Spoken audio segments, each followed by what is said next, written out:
Hi friends, ഭൂപടങ്ങൾ വായിക്കാം എന്ന് പറയുന്ന ഒരു SCRT ചാപ്റ്ററാണ് നമ്മൾ നോക്കുന്നത്. 8ാം ക്ലാസ്സിലെ 6ാമത്തെ ചാപ്റ്റർ. ഓക്കെ, അപ്പോൾ എന്താണ് ഭൂപടങ്ങൾ, എന്താ അതിൻ്റെ ഒരു ഉപയോഗം എന്നുള്ളതൊക്കെ ഈ ഒരു ചാപ്റ്റർ നോക്കുമ്പോൾ നമുക്ക് മനസ്സിലാവും ഏതൊക്കെ തരത്തിലുള്ള ഭൂപടങ്ങളുണ്ട് എന്നുള്ളതൊക്കെ. അപ്പോൾ ആദ്യമായിട്ടാണ് ചാനൽ കാണുന്നത്, ചാനൽ ഒന്ന് സബ്സ്ക്രൈബ് ചെയ്യുക. ക്ലാസ്സുകൾ ഇഷ്ടപ്പെട്ടേക്കാണെങ്കിൽ ലൈക്ക് ചെയ്യുക, കൂട്ടുകാർക്ക് ഷെയർ ചെയ്ത് കൊടുക്കുക. ഓക്കെ, അപ്പോൾ 1999 മെയ് മാസം 7-ാം തീയതി യുഗ്ലോസ്ലാവിയയിലെ ബെൽഗ്രേഡിലുള്ള ചൈനീസ് നയതന്ത്ര കാര്യാലയം ബോംബാക്രമണത്തിൽ തകർന്നു. 3 നയതന്ത്ര ഉദ്യോഗസ്ഥർ കൊല്ലപ്പെടുകയും 20 പേർ പരിക്കേൽക്കുകയും ചെയ്തു. ഈ സംഭവത്തിൽ ചൈന കടുത്ത പ്രതിഷേധം രേഖപ്പെടുത്തുകയും നാറ്റോ വ്യോമാക്രമണത്തെ ശക്തമായി അപലപിക്കുകയും ചെയ്തു. ഇതേ തുടർന്ന് നാറ്റോ സൈനിക മേധാവികൾ തങ്ങൾക്ക് പറ്റിയ അബദ്ധത്തിൽ ഖേദം പ്രകടിപ്പിക്കുകയുണ്ടായി. അവർ ഉപയോഗിച്ച സൈനിക ഭൂപടം കാലഹരണപ്പെട്ടതായിരുന്നു. കലാനുസൃതമായി പരിഷ്കരിക്കപ്പെടാത്ത ഭൂപടം ഉപയോഗിച്ചുകൊണ്ടുള്ള അപകടമായിരുന്നു അത്. ബെൽഗ്രേഡിലെ സൈനിക താവളമായിരുന്നിടത്ത് ചൈനീസ് നയതന്ത്ര കാര്യാലയമാണ് ഇപ്പോൾ. അപ്പോൾ അങ്ങനെ ഒരു തെറ്റ് പറ്റി. അപ്പോൾ ഈ ഒരു മാപ്പുകൾ അപ്ഗ്രേഡ് ചെയ്തിട്ടില്ലെങ്കിൽ ഉണ്ടാകുന്ന ഒരു വലിയ ദുരന്തത്തെക്കുറിച്ചാണ് ഇവിടെ മെൻഷൻ ചെയ്തിരിക്കുന്നത്. എവിടെയാണ് സംഭവിച്ചത്? 1999 മെയ് 7-ാം തീയതി യുഗ്ലോസ്ലാവിയയിലെ ബെൽഗ്രേഡിലുള്ള ചൈനീസ് നയതന്ത്ര കാര്യാലയമാണ് ബോംബാക്രമണത്തിൽ തകർന്നത്. ഓർത്തിരിക്കുക. അപ്പോൾ പലതരത്തിലുള്ള ഭൂപടങ്ങളുണ്ട്. ഏതൊക്കെയാണ് ഭൂപടങ്ങൾ? രാഷ്ട്രീയ ഭൂപടം, അതുപോലെ തന്നെ സൈനിക ഭൂപടം, രാഷ്ട്രീയ ഭൂപടമുണ്ട്, സൈനിക ഭൂപടമുണ്ട്, അതുപോലെ തന്നെ ചരിത്ര ഭൂപടമുണ്ട്, ചരിത്ര ഭൂപടം, അതുപോലെ തന്നെ ജ്യോതിശാസ്ത്ര ഭൂപടം, അതുപോലെ തന്നെ ഭൂവിനിയോഗ ഭൂപടം, ദിനാവസ്ഥാ ഭൂപടം, അങ്ങനെ പലതരത്തിലുള്ള ഭൂപടങ്ങൾ. ഇപ്പോൾ ഓരോന്നിൻ്റെയും ഉപയോഗങ്ങൾ അതാത് എന്തൊക്കെയാണ് ഇതിൻ്റെ ഓരോന്നിൻ്റെ ഉപയോഗം? ഓക്കെ, അപ്പോൾ ഈ എന്തിനാണ് ഭൂപടങ്ങൾ ശരിക്കും യൂസ് ചെയ്യുന്നത്? ഭൂവിനിയോഗം മനസ്സിലാക്കുന്നതിനും വാന നിരീക്ഷണത്തിനും, അതുപോലെ തന്നെ കാലാവസ്ഥാ പഠനങ്ങൾക്ക്, സൈനിക ആവശ്യങ്ങൾക്ക്, രാജ്യാതിർത്തി മനസ്സിലാക്കുന്നതിന്, ചരിത്ര പഠനത്തിന്, അങ്ങനെ പല പല ആവശ്യങ്ങളുണ്ട് ഓരോ ഭൂപടത്തിനും. ശരിയല്ലേ? അപ്പോൾ ഓക്കെ, എന്തൊക്കെയാണ് ആവശ്യങ്ങൾ? ഓക്കെ, ഭൂവിനിയോഗം മനസ്സിലാക്കുന്നതിന്, വാന നിരീക്ഷണത്തിന്, അതുപോലെ തന്നെ കാലാവസ്ഥാ പഠനങ്ങൾക്ക്, സൈനിക ആവശ്യങ്ങൾക്ക്, രാജ്യാതിർത്തി മനസ്സിലാക്കുന്നതിന്, ചരിത്ര പഠനത്തിനൊക്കെയാണ് നമ്മൾ മെയിനായിട്ട് ഭൂപടം നോക്കുന്നത്. നോക്കി, കേരളത്തിലെ മണ്ണിനങ്ങൾ, അതുപോലെ തന്നെ കേരളത്തിലെ ഭൂപ്രകൃതി. കേരളത്തിലെ മണ്ണിനങ്ങൾ എന്ന് പറഞ്ഞാൽ കേരളത്തിൽ പലതരത്തിലുള്ള മണ്ണിനങ്ങൾ നമുക്ക് കാണാം. അതുപോലെ തന്നെ കേരളത്തിലെ ഭൂപ്രകൃതി എന്ന് പറഞ്ഞാൽ ഭൂപ്രകൃതി അനുസരിച്ച് കേരളത്തെ നമുക്ക് മലനാട്, ഇടനാട്, തീരപ്രദേശം എന്നിങ്ങനെ ഡിവൈഡ് ചെയ്യാം. അപ്പോൾ അതൊക്കെയാണ് ഇവിടെ ഈ കാണിച്ചിരിക്കുന്നത്. അപ്പോൾ ഭൂപടം എയിൽ കേരളത്തിലെ മണ്ണിനങ്ങളും ഭൂപടം ബിയിൽ ഭൂപ്രകൃതിയും ചിത്രീകരിച്ചിരിക്കുന്നു. കേരളത്തിലെ ഭൂപ്രകൃതി വിഭാഗങ്ങൾ, മണ്ണിനങ്ങൾ ഒരേ ഭൂപടത്തിൽ തന്നെ ചിത്രീകരിച്ചാൽ ഉണ്ടാകുന്ന പ്രശ്നം എന്താണ് നമുക്ക് മനസ്സിലാക്കാൻ സാധിക്കില്ല. അപ്പോൾ ഒരു വ്യത്യസ്ത ഭൂപടങ്ങൾ ഓരോരോ ആവശ്യങ്ങൾക്ക് വേണ്ടിയിട്ടാണ് യൂസ് ചെയ്യുന്നത് എന്നുള്ള ഒരു ധാരണയാണ് നമുക്ക് ഇവിടെ തരുന്നത്. ഒരു ഭൂപടത്തിൽ തന്നെ വിവിധ ആവശ്യങ്ങൾക്കുള്ള വിവരങ്ങൾ ഉൾപ്പെടുത്തിയാൽ ആ ഭൂപടം ഏറെ ആശയക്കുഴപ്പങ്ങളുണ്ടാക്കും, അവ്യക്തതകളുണ്ടാകും. അപ്പോൾ അതിനാലാണ് വ്യത്യസ്ത വിവരങ്ങൾ വിവിധ ഭൂപടങ്ങളായി ചിത്രീകരിക്കുന്നത്. ഇത്തരത്തിൽ പ്രത്യേക വിഷയങ്ങൾ പ്രതിപാദിക്കുന്ന ഭൂപടങ്ങളെ തീമാറ്റിക് ഭൂപടങ്ങൾ എന്ന് പറയുന്നു. അപ്പോൾ ഓരോരോ ആവശ്യങ്ങൾക്ക് വേണ്ടിയിട്ട്, പ്രത്യേക വിഷയങ്ങൾക്ക് വേണ്ടിയിട്ട് ഓരോരോ വ്യത്യസ്ത ഭൂപടം നമ്മൾ നിൽക്കുകയാണെങ്കിൽ, ഇപ്പോൾ മണ്ണിനെക്കുറിച്ച് മനസ്സിലാക്കാൻ മണ്ണിൻ്റെ മാത്രമായിട്ടൊരു ഭൂപടം, അതിന് ഭൂപ്രകൃതിക്ക് വേണ്ടിയിട്ട് ഭൂപ്രകൃതിക്ക് മാത്രമായിട്ടൊരു ഭൂപടം, അങ്ങനെ ഓരോരോ വിഷയങ്ങൾക്കനുസരിച്ച് ഭൂപടങ്ങൾ നമ്മൾ നിർമ്മിക്കുകയാണെങ്കിൽ അതിനെയാണ് തീമാറ്റിക് ഭൂപടങ്ങൾ എന്ന് പറയുന്നത്. ഓക്കെ, തീമാറ്റിക് ഭൂപടങ്ങൾ അറിയിക്കുന്നത്. ഇനി ഭൂപടങ്ങളെ നമുക്ക് തരംതിരിക്കാം. ഏതൊക്കെ തരത്തിലുള്ള ഭൂപടങ്ങൾ? ഭൂമിയിലെ പ്രകൃതിദത്തവും മനുഷ്യനിർമ്മിതവുമായ വിവിധ സവിശേഷതകളെ പലതരം നിരീക്ഷണങ്ങൾക്കും വിശകലനങ്ങൾക്കുമായി രേഖപ്പെടുത്തി സൂക്ഷിക്കാറുണ്ട്. ഇങ്ങനെ വിവരങ്ങൾ രേഖപ്പെടുത്തി സൂക്ഷിക്കുന്നതിന് ഏറ്റവും നല്ല ഉപാധിയാണ് ഭൂപടങ്ങൾ. ഭൂപട വർഗീകരണം ഉള്ളടക്കത്തിൻ്റെ അടിസ്ഥാനത്തിൽ എത്ര തരത്തിൽ നമുക്ക് ഭൂപടങ്ങളെ ക്ലാസിഫൈ ചെയ്യാം? ഉള്ളടക്കത്തിൻ്റെ അടിസ്ഥാനത്തിൽ ഭൂപടങ്ങളെ നമുക്ക് പൊതുവായിട്ട് 2ആയിട്ട് ഡിവൈഡ് ചെയ്യാം. ഭൗതിക ഭൂപടം, അതുപോലെ തന്നെ സാംസ്കാരിക ഭൂപടം. ഭൗതിക ഭൂപടം എന്ന് പറഞ്ഞാൽ ഫിസിക്കൽ മാപ്പ്, സാംസ്കാരിക ഭൂപടം എന്ന് പറഞ്ഞു കഴിഞ്ഞാൽ കൾച്ചറൽ മാപ്പ്. എന്താ ഈ ഫിസിക്കൽ മാപ്പ് എന്ന് പറഞ്ഞു കഴിഞ്ഞാൽ, അല്ലെങ്കിൽ എന്താണ് ഭൗതിക ഭൂപടം എന്ന് പറഞ്ഞു കഴിഞ്ഞാൽ? ഭൂപ്രകൃതി, കാലാവസ്ഥ തുടങ്ങിയ പ്രകൃതിദത്തമായ സവിശേഷതകൾ ചിത്രീകരിക്കുന്ന ഭൂപടങ്ങളാണ് ഭൗതിക ഭൂപടങ്ങൾ. അതായത് ഭൂപ്രകൃതി, കാലാവസ്ഥ എന്നിങ്ങനെ പ്രകൃതിദത്തമായ സവിശേഷതകൾ ചിത്രീകരിക്കുന്ന ഭൂപടമാണ് എന്ത് ഭൗതിക ഭൂപടം അല്ലെങ്കിൽ ഫിസിക്കൽ ഭൂപടം എന്ന് പറഞ്ഞ സംഗതി. ഇനി എന്താ ഈ സാംസ്കാരിക ഭൂപടം എന്ന് പറഞ്ഞു കഴിഞ്ഞാൽ? സാംസ്കാരിക ഭൂപടം എന്ന് പറഞ്ഞാൽ കൃഷി, അതുപോലെ തന്നെ വ്യവസായം, രാഷ്ട്രീയ അതിർത്തികൾ മുതലായ മനുഷ്യനിർമ്മിതമായ സവിശേഷതകൾ ചിത്രീകരിക്കുന്ന ഭൂപടമാണ് സാംസ്കാരിക ഭൂപടം അല്ലെങ്കിൽ കൾച്ചറൽ മാപ്പ് എന്ന് പറഞ്ഞ സംഗതി. ഓക്കെ, താഴെ സൂചിപ്പിച്ചിട്ടുള്ള ഭൂപടങ്ങളെ ഉള്ളടക്കത്തിൻ്റെ അടിസ്ഥാനത്തിൽ നമുക്ക് ഏതൊക്കെ തരത്തിൽ ഡിവൈഡ് ചെയ്യാം? നമുക്ക് ഭൂപടങ്ങൾ എന്ന് പറഞ്ഞു കഴിഞ്ഞാൽ 2 തരത്തിലുള്ള ഭൂപടങ്ങളുണ്ട്. ഒന്ന് ഫിസിക്കൽ ഭൂപടം അല്ലെങ്കിൽ ഭൗതിക ഭൂപടം, 2 കൾച്ചറൽ ഭൂപടം അല്ലെങ്കിൽ സാംസ്കാരിക ഭൂപടം. അതിന് ഉദാഹരണങ്ങൾ. അപ്പോൾ ഫിസിക്കൽ ഭൂപടം എന്ന് പറഞ്ഞു കഴിഞ്ഞാൽ എന്തൊക്കെയാണ്? ഇതിൽ ഫിസിക്കൽ ഭൂപടത്തിൽ മണ്ണ് ഭൂപടം ഒരു ഫിസിക്കൽ ഭൂപടമാണ്, കാലാവസ്ഥ ഭൂപടം ഒരു ഫിസിക്കൽ ഭൂപടമാണ്, അതുപോലെ തന്നെ നൈസർഗിക സസ്യജാല ഭൂപടം ഒരു ഫിസിക്കൽ ഭൂപടമാണ്, അതുപോലെ തന്നെ പിന്നെ ദിനാവസ്ഥാ ഭൂപടം അതൊരു ഫിസിക്കൽ ഭൂപടം. കാര്യം അവിടെയൊക്കെ അതൊരു പ്രകൃതിദത്തമായ സവിശേഷതകൾ ചിത്രീകരിച്ചുള്ള ഭൂപടമാണ്. ഇനി മനുഷ്യനിർമ്മിതമായിട്ടുള്ള ആവശ്യങ്ങൾക്ക് വേണ്ടിയിട്ട്, ഫോർ എക്സാമ്പിൾ വ്യവസായിക ഭൂപടം, അതുപോലെ തന്നെ ജ്യോതിശാസ്ത്ര ഭൂപടം, അതുപോലെ തന്നെ ഭൂപ്രകൃതി, അതുപോലെ തന്നെ ചരിത്ര ഭൂപടം, ഇതൊക്കെ മനുഷ്യൻ്റെ ആവശ്യങ്ങൾക്ക് വേണ്ടി നിർമ്മിച്ചതാണ്. ഇതൊക്കെ സാംസ്കാരിക ഭൂപടങ്ങളിൽ വരുന്ന അല്ലെങ്കിൽ സാംസ്കാരിക ഭൂപടങ്ങൾ അല്ലെങ്കിൽ കൾച്ചറൽ ഭൂപടത്തിൽ വരുന്ന കാര്യങ്ങളാണ്. ക്ലിയർ? ഇനി ഭൂപട വർഗീകരണം തോതിൻ്റെ അടിസ്ഥാനത്തിൽ രണ്ടായി നമുക്ക് എവിടെയും ഭൂപടങ്ങളെ ചെറിയ തോത് ഭൂപടം അതിന് വലിയ തോത് ഭൂപടം. ഓക്കെ, എന്താ ഈ ചെറിയ തോത് ഭൂപടം എന്ന് പറഞ്ഞു കഴിഞ്ഞാൽ സ്മാൾ സ്കെയിൽ മാപ്പ്, അതുപോലെ തന്നെ സ്മാൾ സ്കെയിൽ മാപ്പ്, അതുപോലെ തന്നെ ലാർജ് സ്കെയിൽ മാപ്പ്. എന്താ ഈ സ്മാൾ സ്കെയിൽ മാപ്പ്, എന്താ ലാർജ് സ്കെയിൽ മാപ്പ് എന്ന് പറഞ്ഞു കഴിഞ്ഞാൽ ഉദാഹരണം സ്മാൾ സ്കെയിൽ മാപ്പ് അല്ലെങ്കിൽ ഭൂപടങ്ങൾ എന്ന് പറഞ്ഞു കഴിഞ്ഞാൽ സ്മാൾ സ്കെയിൽ മാപ്പിന് ഉദാഹരണമാണ് അറ്റ്ലസ്, അതുപോലെ തന്നെ ചുമർ ഭൂപടങ്ങളൊക്കെ സ്മാൾ സ്കെയിൽ മാപ്പിന് ഉദാഹരണമാണ്. ഓക്കെ, അറ്റ്ലസ് ഒരു സ്മാൾ സ്കെയിൽ മാപ്പാണ്. അതുപോലെ തന്നെ ചുമർ ഭൂപടങ്ങൾ ഒരു സ്മാൾ സ്കെയിൽ മാപ്പാണ്. എന്നാൽ വലിയ തോത് ഭൂപടത്തിന് ഉദാഹരണമാണ് ഇതൊക്കെ കടൽസ്റ്റർ മാപ്പ്, അതുപോലെ തന്നെ ദ്രാതിലീയ ഭൂപടവും ടോപ്പോഗ്രഫിക്കൽ മാപ്പൊക്കെ വലിയ തോത് ഭൂപടത്തിന് ഉദാഹരണമാണ്. ഓക്കെ, എന്താണ് നമുക്ക് ഇനി നോക്കാനുള്ളത്? ഇപ്പോൾ വലിയ തോത് ഭൂപടം ലോകം അതുപോലെ വൻകരകളെ, രാജ്യങ്ങളെ, തലസ്ഥാനങ്ങളെ ഒക്കെ അല്ലെങ്കിൽ സംസ്ഥാനങ്ങൾ തുടങ്ങിയ വിസ്തൃതമായ പ്രദേശങ്ങളെ ചെറിയൊരു കടലാസിൽ ചിത്രീകരിക്കേണ്ടി വന്നാൽ വളരെ കുറച്ച് വിവരങ്ങൾ മാത്രമേ അവയിൽ ഉൾപ്പെടുത്താൻ കഴിയുള്ളൂ. വലിയ ഭൂപ്രദേശങ്ങളിലെ പ്രധാന വിവരങ്ങൾ മാത്രം ഉൾപ്പെടുത്തി തയ്യാറാക്കുന്ന ഭൂപടങ്ങളെയാണ് ചെറിയ തോത് ഭൂപടം. വലിയ ഭൂപ്രദേശത്തെ പ്രധാന വിവരങ്ങൾ മാത്രം ഉൾപ്പെടുത്തി തയ്യാറാക്കുന്ന ഭൂപടങ്ങളാണ് ചെറിയ തോത് ഭൂപടങ്ങൾ.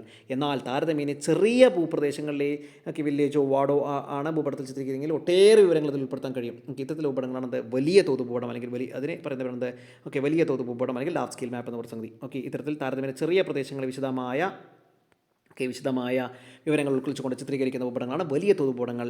ഓക്കെ, അറ്റ്ലസ് പരിശോധിച്ച് നോക്കൂ, ഭൂപടങ്ങളിൽ ചെറിയ തോത് ഭൂപടങ്ങളാണോ വലിയ തോത് ഭൂപടങ്ങളാണോ നമുക്ക് തിരിച്ചറിയാം. ഓക്കെ, കടൽസ്റ്റർ മാപ്പ്. എന്തായി കടൽസ്റ്റർ മാപ്പ് എന്ന് പറഞ്ഞു കഴിഞ്ഞാൽ പ്രാദേശിക ഭൂപടത്തിൻ്റെ പ്രാദേശിക ഭൂസ്വത്തിൻ്റെ പുസ്തകം എന്ന് അറിയപ്പെടുന്നതാണ് register of territorial property. Okay, പ്രാദേശിക ഭൂസ്വത്തിൻ്റെ പുസ്തകം. Okay, register of territorial property എന്നർത്ഥമുള്ള കെഡസ്റ്റർ എന്ന ഫ്രഞ്ച് പദത്തിൽ നിന്നാണ് കെഡസ്ട്രൽ എന്ന പദം രൂപപ്പെട്ടിട്ടുള്ളത്. കെഡസ്റ്റർ എന്ന് പറയുന്ന ഫ്രഞ്ച് പദത്തിൽ നിന്നാണ് കെഡസ്ട്രൽ എന്ന പദം രൂപപ്പെട്ടിട്ടുള്ളത്. പാടങ്ങൾ, കെട്ടിടങ്ങൾ തുടങ്ങിയ ഉൾപ്പെടുന്ന ഭൂസ്വത്തുക്കളുടെ അതിരുകൾ, ഉടമസ്ഥാവകാശം എന്നിവ രേഖപ്പെടുത്തി സൂക്ഷിക്കുന്നതിനാണ് ഇത്തരം ഭൂപടങ്ങൾ നിർമ്മിക്കുന്നത്.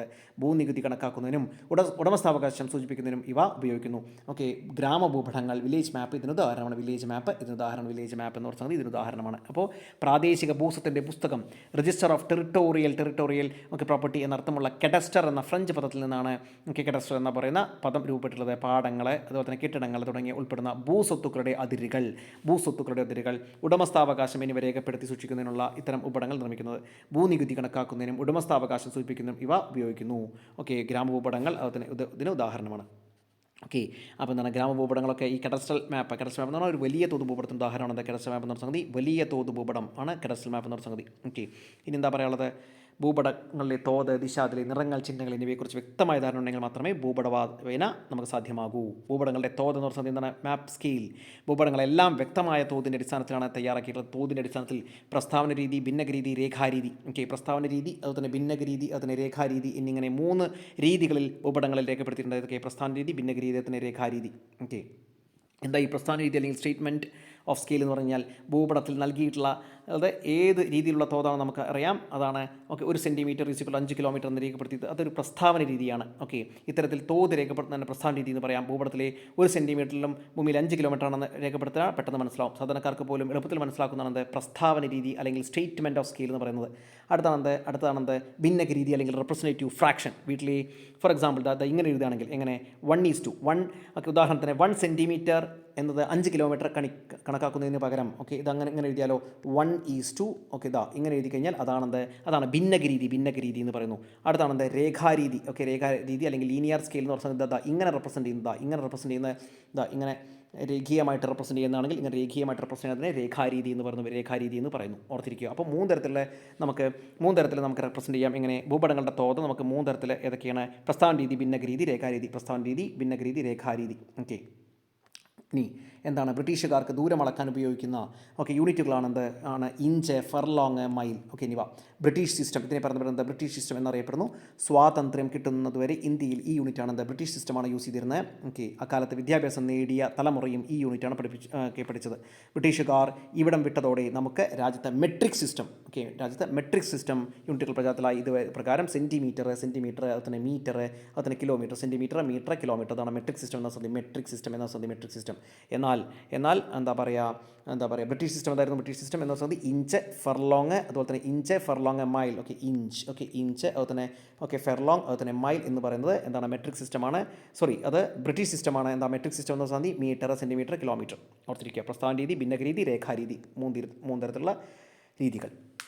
ഇനി എന്താ പറയുന്നത്? ദൂരമളക്കാം. നിരീക്ഷിക്കുക ഗോപുവിൻ്റെ ഗ്രാമം. അപ്പോൾ ഒരു കൃത്യമായിട്ടൊരു ചിത്രം കൊടുത്തിട്ടുണ്ട്. ദൂരമളക്കാവുന്ന പല തോതുകൾ ആണ് അതിൽ പറഞ്ഞിരിക്കുന്നത്.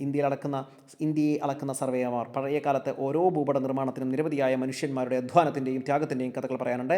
വില്യം ലാംപ്ടൺ, ഇതാണ് വില്യം ലാംപ്ടൺ AD 1800 ഭൂപട നിർമ്മാണത്തിനായി ഇന്ത്യയുടെ തെക്കേ അറ്റത്ത് നിന്ന് ആരംഭിച്ച സർവേ പ്രവർത്തനങ്ങൾ അദ്ദേഹത്തിൻ്റെ പിൻഗാമിയായ ജോർജ് എവറസ്റ്റ് പൂർത്തിയാക്കുമ്പോൾ ഏകദേശം 50 വർഷങ്ങൾ. അപ്പോൾ ജോർജ് എവറസ്റ്റും വില്യം ലാംപ്ടനും ലാംപ്ടൺ 500 കിലോമീറ്ററിലധികം ഭാരമുള്ള തിയോഡലൈറ്റ് എന്താണ് തിയോഡലൈറ്റ് ഉപകരണങ്ങളുമായി 1600 മൈൽ ദൂരം അണു കിടതെറ്റാതെ കൃത്യതയോടെ നടത്തിയ ആ സർവേയിലൂടെയാണ് എവറസ്റ്റ് കൊടുമുടിയിലെ ഉയരം നിർണയിച്ചത്. പ്രതികൂലമായ സാഹചര്യങ്ങൾ അന്നത്തെ സർവേ സംഘം അനേകം വർഷം ജോലി ചെയ്തു. അവരിൽ ഭൂരിഭാഗം പേരും പനമ്പനി ബാധിച്ചും വെള്ളപ്പൊക്കത്തിൽ പെട്ടുമൊക്കെ മരണമടഞ്ഞു. ഈ ഭൂപട നിർമ്മാണ ദൗത്യം ലോകത്തിലെ ഇക്കാലത്തെയും വലിയ ഭൂപട നിർമ്മാണ ദൗത്യമായി കണക്കാക്കുന്നു. അപ്പോൾ ജോർജ് എവറസ്റ്റ്, അതുപോലെ തന്നെ വില്യം ലാംപ്ടൺ.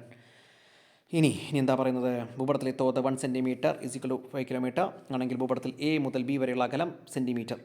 അപ്പോൾ ആ ഒരു തോതൊക്കെയാണ് ഇവിടെ പറഞ്ഞിരിക്കുന്നത്. അപ്പോൾ വില്യം ലാംപ്ടനെയും ജോർജ് എവറസ്റ്റിനെയും മനസ്സിലാക്കുക. AD 1800 ഭൂപട നിർമ്മാണത്തിന് ഇന്ത്യയുടെ തെക്കേ എന്ന സർവേകൾ ആരംഭിച്ച വ്യക്തിയാണ് അദ്ദേഹം. അദ്ദേഹത്തിൻ്റെ പിൻഗാമിയാണത് ജോർജ് എവറസ്റ്റ്. ഇനി അടുത്ത് എന്താ പറയാനുള്ളത്? നമുക്ക് മനസ്സിലാക്കാനുള്ളത് ഭൂപടത്തിലെ ദിശ. സർവേ ഓഫ് ഇന്ത്യ എന്ന് പറഞ്ഞു കഴിഞ്ഞാൽ എന്താണ്? നമ്മുടെ രാജ്യത്ത് ഭൂപടങ്ങൾ നിർമ്മിക്കുന്നതിനും പ്രരിശോധിക്കുന്നതിനുമായി പ്രസിദ്ധീകരിക്കുന്ന ചുമതലപ്പെട്ട കേന്ദ്ര സർക്കാർ ഏജൻസിയാണ് സർവേ ഓഫ് ഇന്ത്യ എന്ന് SOI. സർവേ ഓഫ് ഇന്ത്യ എന്താണ്? സർവേ ഓഫ് ഇന്ത്യ നമ്മുടെ രാജ്യത്ത് ഭൂപടങ്ങൾ നിർമ്മിക്കുന്നതിനും പരിശോധിക്കുന്നതിനും പ്രസിദ്ധീകരിക്കുന്നതിനും ചുമതലപ്പെട്ട കേന്ദ്ര സർക്കാർ ഏജൻസിയാണ് സർവേ ഓഫ് ഇന്ത്യ എന്ന് പറയുന്നത്. ഭൂപടങ്ങളിലെ ദിശ എന്ന് പറയുന്നത് എന്താണ്? ദിശ മനസ്സിലാക്കുന്നതിന് ഈ ഭൂപടങ്ങൾ ചുവടെ നൽകിയിട്ടുള്ള ചിഹ്നങ്ങൾ ചേർക്കാറുണ്ട്. ഇതൊരു ചിഹ്നം, അങ്ങനെ ചിഹ്നങ്ങൾ. ഭൂപടത്തിലെ പ്രധാന ഘടകങ്ങളൊന്നായ ദിശകളെക്കുറിച്ച് മനസ്സിലാക്കുന്നു. അപ്പോൾ ദിശകൾ നമുക്കറിയാം. നോർത്ത് ഇതെന്താണ്? അങ്ങനെയാണെങ്കിൽ ഇത് നോർത്ത്, ഇത് സൗത്ത്, ഇത് ഈസ്റ്റ്, ഇത് വെസ്റ്റ് അല്ലേ? ഇന്ത്യയിലെ പല നഗരങ്ങൾ: ജയ്പൂർ, ലക്നൗ, പനാജി, വിശാഖപട്ടണം, തിരുവനന്തപുരം. അപ്പോൾ ഇതൊക്കെ എങ്ങനെ മനസ്സിലാക്കുക? ദിശ നോക്കിയിട്ടാണ് നമ്മൾ മനസ്സിലാക്കുക അല്ലേ? നമുക്കറിയാം ശ്രീനഗർ എന്ന് പറഞ്ഞാൽ നോർത്തിലാണ്, അതുപോലെ തന്നെ തിരുവനന്തപുരം എന്ന് പറഞ്ഞാൽ സൗത്തിലാണ്, ഈസ്റ്റിലാണ് കൊൽക്കത്ത, വെസ്റ്റിലാണ് നമ്മുടെ ഗുജറാത്തുള്ളത്. അപ്പോൾ അങ്ങനെ ഓരോ നോക്കി നമുക്ക് മനസ്സിലാക്കാൻ സാധിക്കും ദിശ എന്ന് പറയുന്ന സംഗതിയൊക്കെ. എന്താ പറയാനുള്ളത്? നമുക്ക് മനസ്സിലാക്കാനുള്ളത് പലതരം ചിഹ്നങ്ങളും അതുപോലെ നിറങ്ങളൊക്കെ നമ്മൾ യൂസ് ചെയ്യുന്നുണ്ട്. പച്ച നൈസർഗിക ഇതിന് ചോദ്യം വന്നിട്ടുണ്ട്, ഓർത്തിരിക്കുക. പച്ച നൈസർഗിക സസ്യജാലങ്ങളാണ് പച്ച. മഞ്ഞ എന്ന സംഗതി കൃഷിയിടങ്ങളെ നോക്കുന്നു. ചുവപ്പ് പാർപ്പിടങ്ങൾ മുതൽ റോഡുകളാണ് ചുവപ്പ്. കറുപ്പ് തീവണ്ടിപ്പാത, ഏകാംശ ലൈനുകൾ. നീല ജലാശയമാണ് നീല. തവിട്ട് എന്താണ്? പാറക്കൂട്ടങ്ങളും മണൽക്കൂനകളും കുന്നുകളുമാണ് തവിട്ട്. അതുപോലെ തന്നെ ഇതാണ് കിണർ. അതുപോലെ തന്നെ ഇങ്ങനെ കാണുന്ന കുഴൽ കിണർ. പിന്നെ ഓരോരോ ചിഹ്നങ്ങൾ നിങ്ങൾ മനസ്സിലാക്കി വയ്ക്കുക. അപ്പോൾ ഇതിന്നാണ് ചോദ്യം വന്നിട്ടുള്ളത്. ഈ ഇമ്പോർട്ടൻ്റ്. പച്ച നിറം നൈസർഗിക സസ്യജാലങ്ങളെ സൂചിപ്പിക്കുന്നു. മഞ്ഞ കൃഷിയിടങ്ങൾ. ചുവപ്പ് പാർപ്പിടങ്ങൾ, റോഡുകൾ. കറുപ്പ് തീവണ്ടിപ്പാത, രേഖാംശരേഖകൾ, ടെലിഫോൺ ലൈൻ. നീല ജലാശയങ്ങൾ. തവിട്ട് പാറക്കൂട്ടങ്ങൾ, മണൽക്കുള്ള കുന്നുകളൊക്കെ ഓർത്തിരിക്കുക. ഇനി പിന്നെന്താ പറയാനുള്ളത്?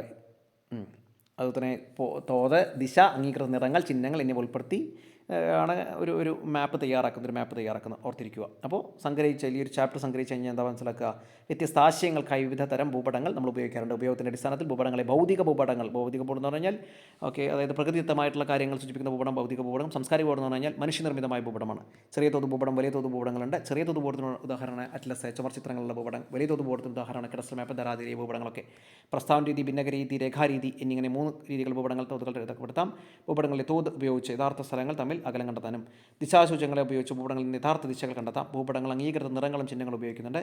തോത്, ദിശ, അംഗീകൃത നിറങ്ങളും ചിഹ്നങ്ങളും എന്നിവയെക്കുറിച്ച് മനസ്സിലാക്കാൻ ഭൂപട വായന സാധ്യമാകും. വളരെ രസകരമായിട്ടുള്ള ചെറിയൊരു ചാപ്റ്ററാണ്. ചോദ്യങ്ങൾ വന്നു കണ്ടിട്ടുള്ളൊരു ചാപ്റ്ററാണ്. ഓർത്തിരിക്കുക. ആദ്യമായിട്ട് ചാനൽ കണ്ടെങ്കിൽ ചാനൽ സബ്സ്ക്രൈബ് ചെയ്യുക. ക്ലാസ്സുകൾ ഇഷ്ടപ്പെടുമെങ്കിൽ ലൈക്ക് ചെയ്യുക. കൂട്ടുകാർക്ക് ഷെയർ ചെയ്ത് കൊടുക്കുക. മറ്റൊരു CRT ചാപ്റ്ററുമായി കാണാം. താങ്ക്